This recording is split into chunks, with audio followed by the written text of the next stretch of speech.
How to fix Janitor AI network error 2025. In this video, we're going to be quickly talking about Janitor AI and its network error and how you can fix it. Now, if you want to use Janitor AI for yourself for free, do make sure to check the link down in the description below to get yourself started off right away. Now, once we're over here, if you get a network error, it's either because of your region or maybe because of the server basically being overcrowded. So simply what you're simply want to do is connect to a new server. So to do that, what you're simply going to do is you're going to use the oldest trick in the book, use a VPN. If I come over with a VPN, go ahead and change your region. Like let's say if you live in the US, switch it to UK.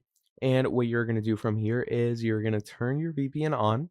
And once you've turned your VPN on, what you're simply going to want to do over here is go ahead and reload the page. And once we reload the page, what it's going to do is it's going to get a security check from you. Okay.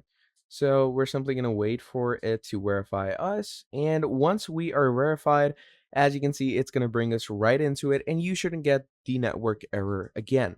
So if you want to use this platform for yourself, do make sure to check the link down in the description below. And that is all from me. Drop down a like, subscribe to the channel, and I'm going to be seeing all of you in the next video. Have a great day. Goodbye.